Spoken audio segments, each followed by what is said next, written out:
Peace, what up? This is Doc Blake with Ethereal TV, bringing you the 98th episode of The Last Piece to the Puzzle. The motto for me is silver, gold, and cryptos equals freedom, because they are decentralized assets and they're going to play an important part in the immediate, the short term, and the long term futures. And with that being said, the topic of today is hottest new NFTs.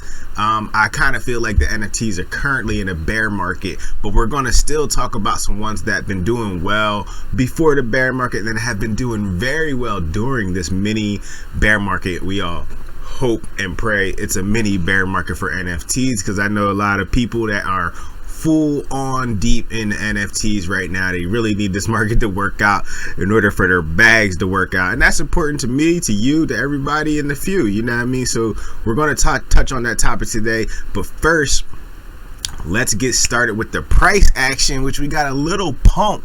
And let's remember, today is, you know, the powerfulest man in the world's day. You know, the Federal Reserve speaks today. I don't believe that, obviously. I don't think power is derived from like money and power and being able to control people. I'm a yogi style human being, you know what I mean? Powers you know, by, you know, prayer and meditation and spiritual type of energies and things like that, you know what I mean?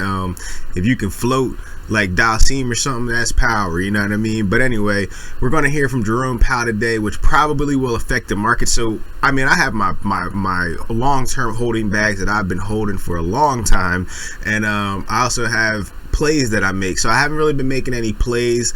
I'm going to go into an NFT story. That was my last play that I actually sold an NFT that I won. Shout out Alien Friends. Shout out the boy Mason Crow for that NFT that I was airdropped. But we're going to talk about that soon. But first, we're going to talk about the prices. So Bitcoin is currently at $40,529.37. Ethereum is at $2,685. Binance is at $377. Let me see. Solana, a lot of people like Solana, $83. I guess I'll say XRP, $77 or 77 cents. Polkadot's doing all right at $18.21. Let me see. Chainlink's at $14.03. Uniswap's at $8.72. And Theta Network is at $2.74. And Theta Fuel is at 16 cents. So there's your price action. Matter of fact, let's do a little charting, but first we're going to talk about precious metals probably getting smacked again. Yep. You know, gold made that run up over $2,000 a few days ago. It's back down to $1,927, and silver's at $25. Nothing substantial going on right there. You know, the most manipulated market on the planet for whatever reason, I don't know, but we just know there's a lot of criminals, banking, governments, and they keep those prices suppressed, I think, so they can use fake money, printed money to buy more and control the price, because they control the price through derivatives, which makes no sense on a commodity. And so we're going to pull up Bitcoin. Bam. As you can see, we have our ascending wedge, or triangle, I mean, going. It looks like it touched the top. Oh, get the heck out of here. It touched the top. It went all the way up to 140. Wow, I missed that. That happened while we were sleeping. And at least as far as the Eastern Standard Time Zone, it looks like it went all the way up to 41,611. And then see, some big guys took profits there, because, you know, most likely it's coming back down to the bottom of this around 38,000. So if you want to make a play, you know, be patient with this one. It might be getting a pop on some trader type stuff, because everybody thought it was going to dump because of the interest rate hike coming from the Federal Reserve by world's biggest criminal Jerome Powell and the Federal Reserve Goonies. So it might be throwing people off right now, but I'd be very careful. Very unlikely that this triangle breaks soon, in my opinion. I think it's going to get drug out to at least here, which would be around April. Wait, April 6th, April 7th is when I'd be looking for a breakout. Now, Bitcoin likes to break early, so it could happen before that, but this is where we're at. And let me give you guys like a long-term thing right here. This is the double, kind of the double top, but the double tops normally don't go higher, but this one did, and that's how they got a lot of retail and other buyers to buy back in. And then we've been going down ever since in this immaculate descending channel. And then we finally broke out of that. We've been consolidating ever since in this this ascending triangle, I believe it is. I'm not a master trader. I'm just trying to do this to, you know, keep my audience aware of what's potentially going to happen. So it did touch the top of this. So somebody put a massive short in right here, and that's what that means. All right, and the NFTs. So I want to talk about this picture that I worked on. I actually owned every last one of these, and every one of them besides one I still own. I won the Wonder Pal, which is the ones with the shades that coming from the top right here. I won that in a invasion on Alien Friends. If you own Alien Friends, they have these really cool things called invasions, where, you know, basically each one of your friends acts as a ticket to a raffle as far as like random generated winners. And I actually came out victorious for the first time with a Wonder Pal, which was, I sold that Wonder Pal, you know, pretty good amount. You know, do your own research. I'm not going to go into that, you know, but yeah, I sold my Wonder Pal the other, like, you know, the day after I got it. It was not one that I wanted to necessarily have in my portfolio. I love them. They're really cute. They have, mine was a little beanie with the shades. A lot of people like these. They're very cool art. It has nothing to do with that. I just wanted to limit my exposure to NFTs. And you see the one, I have two Alien Friends. I have a Crypto Bear Society. That project has been dying, but maybe it'll come back to life. And I have my Cardano NFT, my Bio Mutant Llama. So we're going to go into OpenSea actually today. Let's go. I'm not going to go open my wallet or anything like that. You know, you can search my wallet if you want. I don't mind. As a matter of fact, let's go to my wallet. I'm not going to go through my MetaMask, but I can pull it up on here. You know, and not all of them are in my wallet. So I have, you know, you got to keep some in cold storage. I only keep my Alien Friends in this wallet to use in the invasion, which is risky because they're like pretty much some of my most valuable NFTs.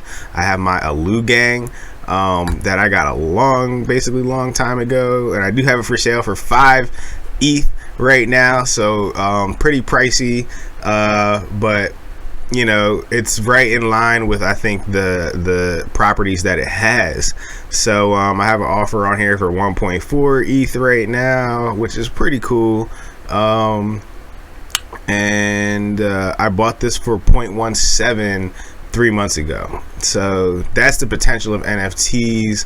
The cheapest Alu that you can get right now, which you can use all this cool search engine stuff on OpenSea to, you know, target properties that you want. The cheapest Alu is Mr. Poo Poo Toilet Paper Head at 2.35 ETH, and mine has a little bit more desirable properties than this one, and that's what causes the price to go up.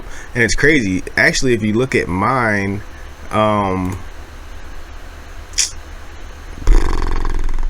me see, if you look at mine, you will see the Blue GM Hoodie Alu is the only one really that is for sale. You know what I mean? So there's other ones, but nobody has those for sale. See, like, this guy's not for sale. He's getting offers.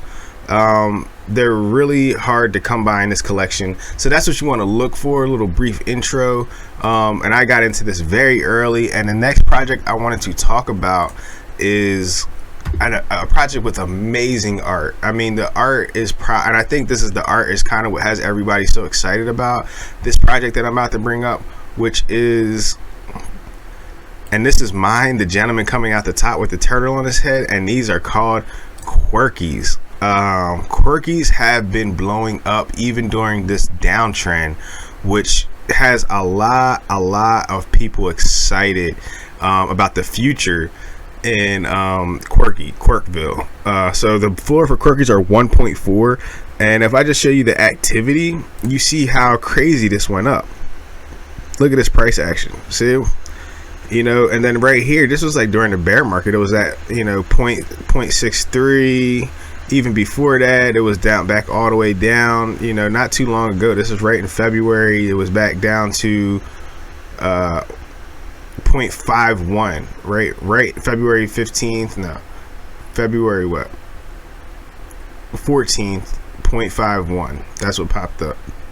So, and right now we're at 0.141 is the floor for these. So this is what I think, you know, a lot of people say this about a lot of projects, but this really truly has that Bored Ape Yacht Club potential, in my opinion. Why? Because of the art. It's so original, it's so cool, it's so neat looking, it's so exotic with the colors, tropical, highlighter color type style, really unique collection. There's only 5,000 of them, which makes the price action really easy to go up really fast. And that's why I say you want to have some NFTs. If you're like doing crypto full time like I do, you definitely want to have a few NFTs in your portfolio that you don't want to catch that crazy price action, like Bored Ape Yacht Club's type of price action, life-changing price action.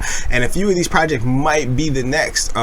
There is going to be a next one, whether it's going to be Alien Friends, Quirkies, and you know, I'm just not too sure with those two are the two I'm really holding on to. I'm paying attention to hold on to those. If I actually sold my Alu currently, I would buy another one. That's why I'm selling it high enough to be able to buy another Alu, specifically because the way the invasions work, there's 4 different types of alien friends. You have Xenos, Femi, Lokias, and Alu. So Alus get the best prices because they're the most rare version of the Alien Friends project.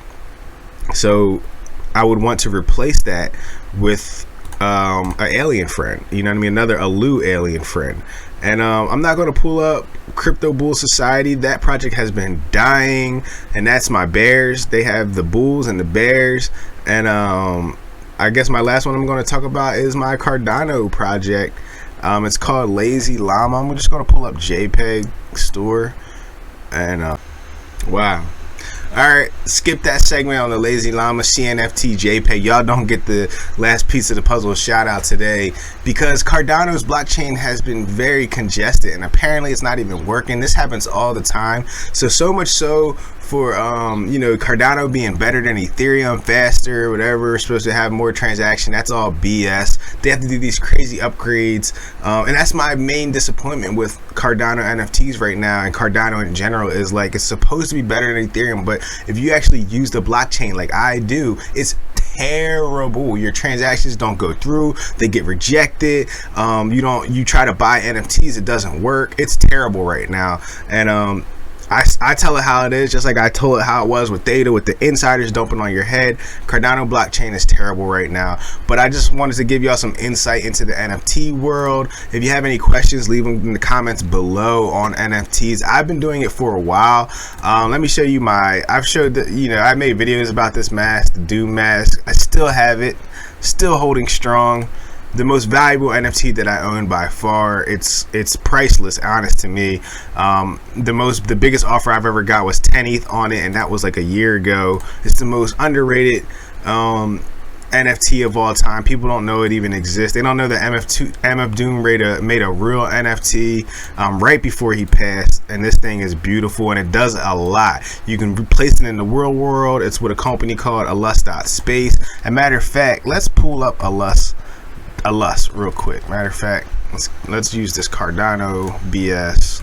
I'm very disappointed with Cardano. It's such a I don't know, but look, see Doom, the auction right here, and then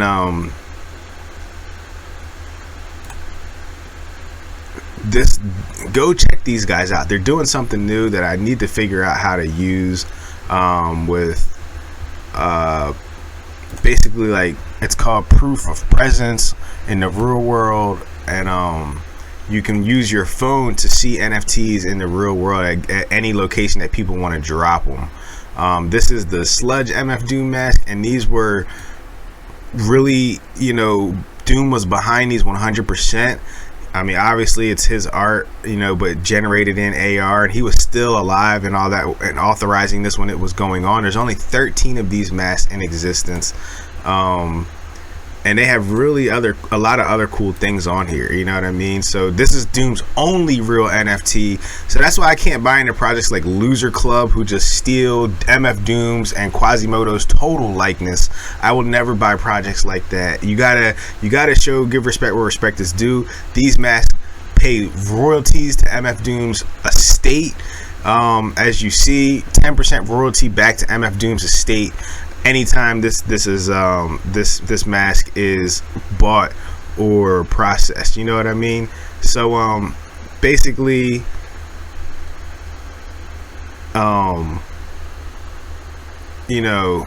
this is an amazing mask in my opinion. And yeah, I was reading this. I apparently had 105 ETH bid. Where's that at? I didn't see that. I'm not sure if that's a real thing. So I gotta ask the team at Lust. But these guys are doing a lot of stuff. This is my most valuable NFT. It's almost priceless to me. For me to sell it, RIP to the legend, man. MF Doom's the greatest. Loser Club, I'll never mess with your project unless you have Doom's family's authorization. Quasimodo's, let's keep it real in this space, man. Don't be a fraud. Come up with your own stuff. But this is the episode for today. This is Doc Blake with Ethereal TV. I'll see y'all next time.